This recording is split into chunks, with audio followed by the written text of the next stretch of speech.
भूत होते हैं या नहीं, इस पे बहस तो बहुत होती है, पर सच झूठ का फैसला अब मैं आप पर छोड़ती हूँ। तो स्वागत है आपका घोस्ट स्टोरीज इन हिंदी में, जहाँ मैं हूँ आपकी होस्ट विदिशा। और अब से हर हफ्ते शुक्रवार को आप मुझे सुन पाएंगे एक्सक्लूसिवली ऑन स्पॉटिफाई। आज ही घोस्ट स्टोरीज इन हिंदी को स्पॉटिफाई पे फॉलो करें और बेल आइकन को दबाना ना भूलें, जिससे मेरी हर कहानी आप सुन सकेंगे सबसे पहले। रघु की तरफ देखते हुए टीना ने कहा, देखो, तुम अगर इस बार हमारे साथ आए तो वो हम सबके लिए खतरा साबित हो सकता है। अभी अभी तो जेल से बाहर निकले हो। पुलिस का शक तुम्हारी वजह से हमारे गैंग पे ही आएगा। विकी ने भी सर हिलाते हुए कहा, टीना की बातों से मैं भी सहमत हूँ। तू बस प्लान अच्छे से समझा दे। इस बार भी तू ही लीड करना, पर अपने दिमाग से। पूरा प्लान यहाँ समझा कर। टीना और मैं बाकी संभाल लेंगे, चिंता मत कर रघु। थोड़ा सोचने के बाद रघु बोला, ठीक है, मुझे लगता है कि तुम दोनों सही बोल रहे हो। फिर अच्छे से सुनो। मैंने जहाँ तक पता किया है, उन बंजारों ने इस बार मेला जयंत मैदान में लगाया है। कुछ ज़्यादा पहरा तो नहीं है, पर कैश हड़पना मुश्किल हो सकता है। मेरे हिसाब से तुम्हारे हाथ में जो भी लगे बस उसे ही उठा लेना। बाकी वही बेचकर आगे हम अपना हिस्सा बांट लेंगे आपस में। सबके सहमत होने पर अगली रात उसी डकैती के प्लान को अंजाम देने का फैसला किया रघु, टीना और विकी ने। पिछले कई सालों से इसी तरह वो एक के बाद एक जगह पे लूट मार किया करते थे। उनको पकड़ना या उनके खिलाफ सही सबूत पेश करना मानो नामुमकिन सा मालूम होता था पुलिस वालों को। पर कुछ महीनों पहले जब उनके गैंग का लीडर रघु पकड़ा गया तो उनकी हिम्मत टूट सी गई थी। लेकिन जब वापस से रघु को जेल से पैरोल में बाहर आने का मौका मिला तो उन्होंने एक बार फिर अपने मंसूबों को अंजाम देने का फैसला किया। टीना खुश थी कि उसका प्यार रघु अब पुलिस के कैद में नहीं था, पर वो किसी भी तरह के कोई खतरे का सामना रघु को नहीं करवाना चाहती थी। इसलिए उसी ने पहली बार रघु के बगैर डकैती करने का फैसला लिया था।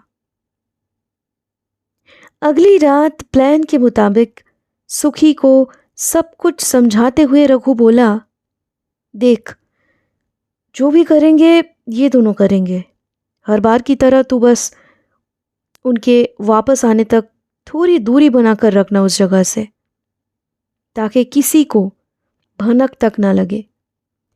एक पीपल का पेड़ मिलेगा तुझे, उनको छोड़ने के बाद वहीं पे रुके रहना। और फिर जब वो आए, बस तुम्हें और कुछ कहने की ज़रूरत नहीं है उसे। आज तक सुखी भैया ही आखिर में मात दे जाते हैं, इस बार भी वैसा ही करेंगे, तुम इतना मत सोचो। टीना की बातों से रघु को तसल्ली हुई। रात के करीब 2 बजे होंगे जब जयंत मैदान में विकी ने फुसफुसाकर कहा, टीना, जो भी हाथ लगे बिना सोचे समझे उठाते जाना, और काम होने के बाद सीधा कार में जाकर मेरा इंतज़ार करना। बस 30 मिनट के अंदर हमें इस प्लान को अंजाम देना है। और हाँ, कोई भी खतरा महसूस हो तो तुम कार लेकर निकल जाना। मैं किसी भी तरह बचते बचाते कहीं बाहर किसी जगह पे इंतज़ार करते हुए कॉल कर लूँगा, वहीं से मुझे पिकअप कर लेना। टीना ने सर हिलाकर हाँ कह दी। काफ़ी देर तक कार में बैठी हुई टीना विकी के आने का इंतज़ार कर रही थी। ना वो रघु को कॉल कर सकती थी और ना ही विकी को। इतनी देर हो गई, अभी तक विकी आ क्यों नहीं रहा? वो तो कभी इतना लेट नहीं करता। पकड़ा तो नहीं गया? पर कोई चहल पहल की आवाज भी तो नहीं आ रही। आ गया हूं मैं। चलो ड्राइवर, डिक्की खोलो जल्दी से। सारा सामान अंदर रख दूं पहले। विकी हड़बड़ी में इतना कहते कहते सुखी को साथ लेकर सारा लूट का सामान कार के डिक्की पे रखता गया। चलो ड्राइवर, कार स्टार्ट करो। बैक सीट पे टीना के पास बैठते हुए विकी ने कहा, ये तुम अचानक पीछे आकर क्यों बैठ गए? क्यों, तुम्हें कोई प्रॉब्लम है? मुझे यही बैठना है। विकी कुछ अजीब तरीके से टीना के किए गए सवाल का जवाब देते हुए बोला। टीना ने कुछ भी नहीं कहा। उसे लगा शायद विकी थोड़ा परेशान है, क्योंकि इस बार रघु के गैर हाजिरी में पूरी जिम्मेदारी उसी पे थी। कुछ ही देर में जब टीना ने देखा कि अब वो मैदान से काफ़ी दूर पहुंच चुके हैं, तब उसने कहा, चलो अब कोई खतरा नहीं है। उनके पहुंच से बाहर आ गए हैं हम लोग। पता है, मैंने तुम्हारे कहने के मुताबिक जो मिला वही उठा लिया, पर शायद उनका अच्छा खासा दाम मिल जाएगा। रघु के बिना कैसे सब कुछ करेंगे, यही सोचकर ना मैं परेशान हुए जा रही थी। हर जगह रघु का नाम जपना बंद कर दो। मेरे होते हुए रघु का नाम भी मत लो तुम, समझी? विकी के एकदम से ऐसा बर्ताव करने पर टीना को खुद के कानों पर यकीन नहीं हो रहा था। कल तक यही विकी रघु को बड़े भाई की तरह माना करता था, और आज उसने अपना असली चेहरा दिखा दिया। गुस्से से टीना ने पलटकर विकी को जवाब दिया, तुम्हारी इतनी हिम्मत कि तुम मुझसे इस तरीके से बात करो। रघु से मैं प्यार करती हूँ और कुछ सालों में शादी भी हो जाएगी हमारी, इसलिए मैं जितना चाहे उसे याद भी करूँगी और उसका नाम भी लूँगी। तुम होते कौन हो मुझे रोकने वाले? तुम्हारा आशिक। शादी की क्या बात कर रही हो? रघु तो अब किसी काम का नहीं, उसके दिन गए। अब बस मेरा राज चलेगा। एक बार हमसे दिल लगा कर तो देखो। रघु क्या चीज़ है, उससे ज़्यादा लायक हम बनकर दिखा देंगे तुम्हें। भूल जाओ रघु को और मेरी हो जाओ बेबी, खुश रहोगी। ये सब सुनकर जैसे ही टीना मोबाइल निकालकर रघु का नंबर डायल करने लगती है, विकी अचानक से उसके हाथ से मोबाइल छीन लेता है। कॉल करने की क्या ज़रूरत है? टीना अब की बार अपना आपा खो बैठी और चिल्लाकर बोली, देखो, मेरा फ़ोन मुझे वापस करो। अब मैं तुम्हारी और बदतमीज़ी नहीं सहूँगी। अभी के अभी मेरा फ़ोन वापस करो। फ़ोन तो अब वापस नहीं करूँगा, ये लो। इतना कहकर फौरन विकी ने टीना का मोबाइल चलती हुई कार से बाहर जंगल की ओर फेंक दिया। टीना गुस्से से बिना कुछ किए बस रोती रही। उसे इतना पता चल चुका था कि अब बस रघु ही है जो विकी के अकल को ठिकाने ला सकता है। बाकी रास्ते में टीना ने अपना मुंह बंद रखा हुआ था, इसलिए जैसे ही कार पार्किंग में लगाया गया, टीना तुरंत कार से उतरकर रघु से मिलने के लिए घर के अंदर दौड़ती हुई पहुंची। पूरा किस्सा सुनने के बाद रघु को पहले तो यकीन ही नहीं हुआ, पर टीना उसे कभी झूठ नहीं बोलती थी। यही सोचकर टीना के साथ वो कार की तरफ चलने लगा, ताकि वो अब खुद विकी के पास सामने से उसके बदलाव का कारण जान सके। अगर ये सब विकी औहदे के लिए कर भी रहा था तो तुम्हें अपमान करने की क्या ही ज़रूरत थी?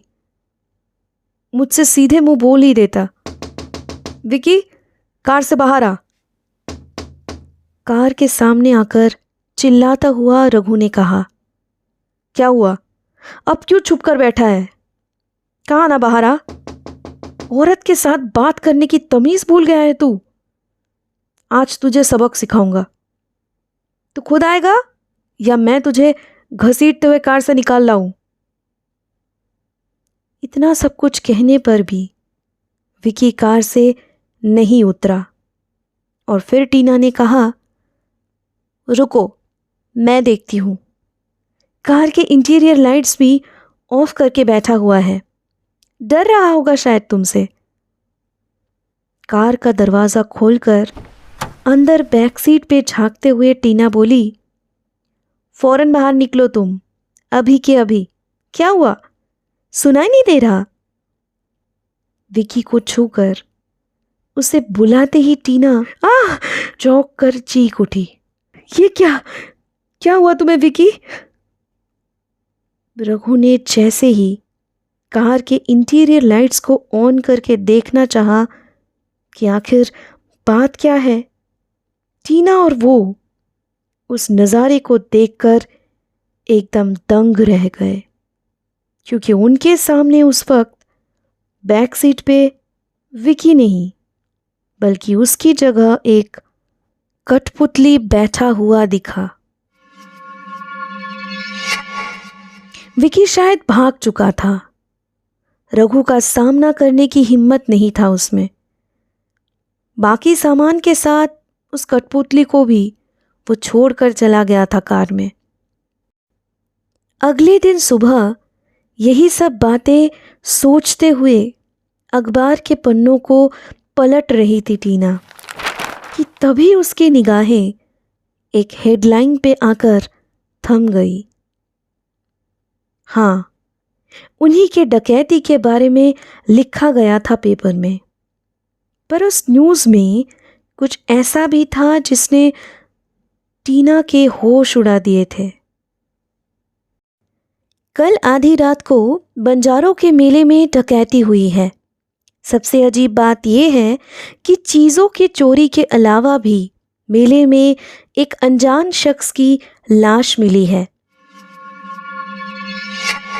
हमारे सूत्रों के अनुसार वो अनजान शख्स एक खतरनाक रॉबरी गैंग का मेंबर हुआ करता था, जिनके हेड कुछ समय पहले पुलिस की हिरासत से पैरोल में बाहर निकले हुए हैं। ताज्जुब की बात यह है कि यहाँ के रहने वाले बंजारों के मुताबिक उस शख्स की लाश उसी जगह पे मिली है जहाँ पे पुरखों से उनके कबीले का रक्षा करता आया हुआ एक कठपुतली को भी रखा गया था। अब क्या ये एक संजोग है या असल में कोई पैरानॉर्मल इवेंट, वो शायद ही किसी को कभी पता चल पाएगा। ये खबर पढ़ने के बाद टीना तुरंत रघु के कमरे की तरफ दौड़ती हुई पहुंची, पर उस कमरे में अपना पहला कदम रखते ही उसके पैरों तले जैसे जमीन खिसक गई, क्योंकि जिस चेयर पर रघु बैठा हुआ रहता था उस जगह पे अभी उसके सामने रघु तो नहीं पर वही कठपुतली दिख रही थी। उसने टीना को देखते हुए कहा, रघु को तो मैंने सुला दिया, जैसे कल विक्की को सुला दिया था। अब तुम्हारी बारी है बेबी।